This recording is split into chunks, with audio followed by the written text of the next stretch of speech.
You know, especially teams like DA, teams like Oath that have gotten so close, just to have it snatched away right from underneath them. That's got to start weighing on you eventually. And you got to wonder at this point, 5 games left.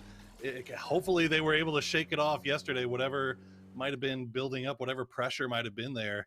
And hopefully this time they'll be ready to go today. I'm looking at an area where normally I see DA names in the background and I don't see them. Where the heck have DA gone to? The Millie Island. What? Okay. So they don't, so finally 4 AM are no longer around them. They are so far away. But Ence seem to like that. It's kind of a thing. They'll send it off those cliffs at the very end if they have to. I'm not so worried about Ence. It almost suits their playstyle. Now, we said Afreeca Freecs could be in trouble with Gen.G here, and this seems to be the case. Pio's got a great shot on this, and way out in the open, Hickory decides, oh, maybe it's M24 time, maybe it's time I just run. And maybe that wasn't the right answer, because he's dead. He's frying pan right back into the fire as the rest of FaZe Clan now just collapsing right on top of him. This should be easy cleanup. Oh, it should be. Nice. There it is. Okay. Gustav, you know, the UMP and the level 1 helmet, any of those shots that are coming back through, we're going to just shred that helmet. So he does go down, but he'll be picked up pretty comfortably. I don't see anyone close enough to punish that. We knew that Gen.G was slightly further towards the west. So they should be able to get him back up and maybe kind of re-garner some loot. Doesn't have to stick on the UMP, but we get to see a good little bit of oomph work. It makes me smile. Yeah. And you know what? Someone else who's been making me smile is Buriram, because I got to cast them once when I did kind of a more APAC. Okay, circle update going to be coming through any second now. Ooh. Let's talk. It's a really strong compound to be towards. But Tianba taking those yellows, yeah, they're going to be loving this. Fantastic for them. Terrible for the Southern Band. Oath, a little tricky now, because that cross through is never nice. It's quite an open area. With the update that came through a while back now, there is more playable space around here. A couple more dips and defilades. You know, a bit more cover, as you can see, because Pio's just plucked a player out of it. DAMWON again probably going to be not loving this. This is Korean action going down now between these two teams, and Gen.G culled 2 of Afreeca Freecs earlier on, and he might just get another one here. Pio's really doing some work. S is pulled up. Yeah, Pio gets the flush. Now there could be a trade coming out there. Lockie's looking a little bit tagged up. Hill on the off angle, looking for a bit of a deeper one to play with. Good nade, and then the trade coming in. But Gen.G, these guys are looking scary today. Oh, that was bad by DAMWON there. He tried to hold that top side, but look, and this is what I told you Oath would try to do. They're going to third party the fights. They're pushing up. Meanwhile, FaZe running through Ence. As Ence tried to make their way across from the other bridge, they're going to run right in the middle of FaZe. There's going to be a little bit of shots traded back and forth. It looks like they've settled that down for now, but look at this. Oath pushing right up on top of Gen.G, and that's Gen.G done. Such good timing from Oath. They are great at third-partying a fight or two. We talk about maybe the lack of experience here and there with some of the NA teams, you know, left, at least on an international scale. And we did just see Ence continue to pressure the issue. We had Korean on Korean action, and now we got EU on EU action. And uh-oh, don't mess with Ence in these moments. They are the coiled snake waiting to strike, and they've found at least 2, I'm pretty sure. I don't think Uber's recoverable here. So a poor start for FaZe. Again, a little bit of a risky rotation on this one to go straight through.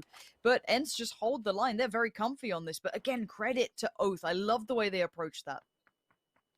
That's certainly not looking great on that northern coast. I mean, you've got numerous teams just hiding in any little bit of cover they can find. Enterforce 36, meanwhile, going to spot out Mill from Petrichor, as Petrichor trying to make their way up, kind of backfilling. Get a Mosin, I will probably use it. Regardless, we are seeing the circle update. Southeast it moves. There's Zenith. It's going to be kickstart to kind of find the first and kind of draw blood on this fight that was slowly building on the southeast side. But the circle isn't too brutal, but actually third party Rello out of nowhere finding at least a little bit of action and maybe, you know, cut the losses and just move it out. But Daytrade, this is a dangerous run. Buriram are right there. You're going to get sprayed down. Their aim is so sharp for Buriram. But yeah, you might escape one, but you're going right towards Oath. Oath are going to just farm this. Yeah, 2 dead, 3 dead. Bye-bye. big 7-kill game. They're sitting real pretty here. That cap still going. Oath have pushed this. Look, they were over towards the more DA side of the circle. They are now in the east. It's a day eventually getting back to that circle safely. It might be time to disengage from this one, but they're caught. They now have to stand and fight here in the open. Maybe a missed fall on this one. Underestimating that circle position, going to get a lot of fire towards them. And Patcap's on his knees at this point, hoping for some help to come in. Sasu's just going to keep some fire from afar. Pure Boy's not far from this either. Oath are in a bit of trouble here. The only thing, the thing that Oath has going for him right now is it's just this duo from E36. Nobody else really starting to push over in this direction because there's no real reason to. You can see DA got absolutely blessed with that circle, so they're going to be hanging out feeling fantastic. Pure Boy not going to take the shots at the car, but he's going to get spotted. Nicely done by Snakers. And now that should be the res coming through on Patcaps. They do have to deal with Satu here. Satu working around the edge of the smoke, does get spotted. Does not get the knock on the Balefrost, though. No, the spray, look, the Beryl, she is a cruel mistress, but you know what she can do. Now, at this point, Patcaps gets caught again. He's really struggling here. DA and Buriram are still kind of having a little bit of a back and forth, but for Oath, it might be time to have to back away, and Buriram still just taking chunks out of each other.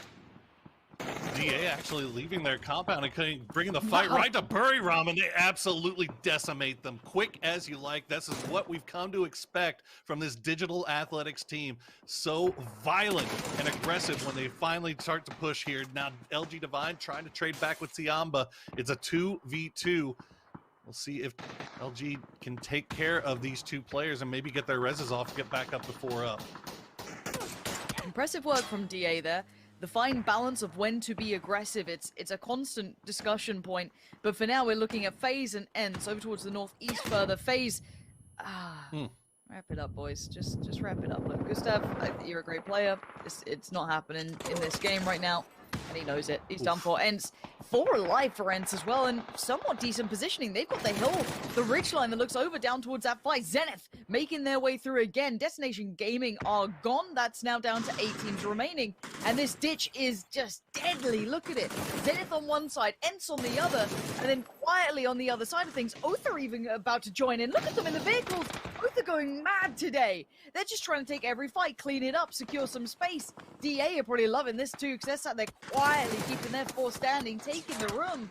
And Roth now, too many angles, too many eyes looking his way. He will lose his life, but a valiant attempt. But beyond that, though, look around at how many teams are still over this side. Oh, this is set up so nicely for Ence. They can just peek up over the top there, third party this, not get too aggressive onto it, and they managed to clean up whatever was left down there. T1 does go down. M200 still alive for Tianba. Ence get that nice 3-play stack, and then you got the one solo almost watching the rest of it. Oath almost getting forced a little bit close towards DA's side, but there's Mert just spamming away on this one. Just going to take down Levi's comfortably, and DA playing this very well, very composed. Oof, and there he goes. Squeaky going to be the one to get the last shot in. And now the circle does pop. It goes south. That's going to be a little bit of a reprieve here for Oath. Very little cover on this one, really. That ridgeline might work well for Oath, and we are starting to see those smokes being invested. I know Ence had a lot as well. They've got a good few on a couple of their players, so they can try and do this however they please. But DA's not without themselves, and they also have a bit of a better step towards high ground. So these nades get scary because they can just roll them down the hill. Oh, this is great news for Oath. Pushing. Both of these teams electing DA to play the pushing. north side here. Code Marco on the low ground, he's going to get one for free. Great work from him. And now they can fall away from that. They don't even necessarily have to pressure that issue. They've got the first blood that was required. They didn't expect the play, but you don't expect the nade right back in. Back and forth, tit for tat between these two. Rustamar will probably burn alive at this point. The flush should be soon. Diggory trying to set up a wall to try and deny the peak over the ridgeline. Oath need to start working up themselves as well. They need to begin that move. Rustamar unable to be picked up. They still want him standing, but Squeaky trying to hold that off angle, the deeper angle to play with. Oh, no, I don't know who it was that did it, but there was a smart play by one of the boys from Ence where they threw the Molotov down there towards Oath, and that was just enough to let Oath know, maybe we don't push just yet. So it kept them from getting third-partied right there. That was really, really smartly done by Ence.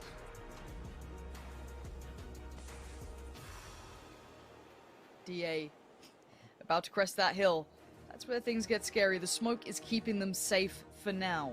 they Ence actually using the get low this ground, res? but Ence are going to have the angles on this, keep in mind. Keep your eyes on Ence, because they're going to work through this. They look like they're already kind of building up. They have the further smokes in hand. Oath on one side, DA have no options left. Right side Oath, left side Ence. It's looked like they're going for the devil they know, which is the Finns! Do not mess with the Finns like this! That is a wipe!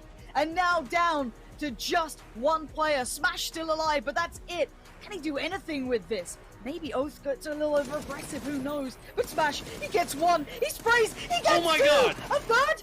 Oh, another! Smash, you're With a quick insane! trade out! Rello! And Oath picks up the victory!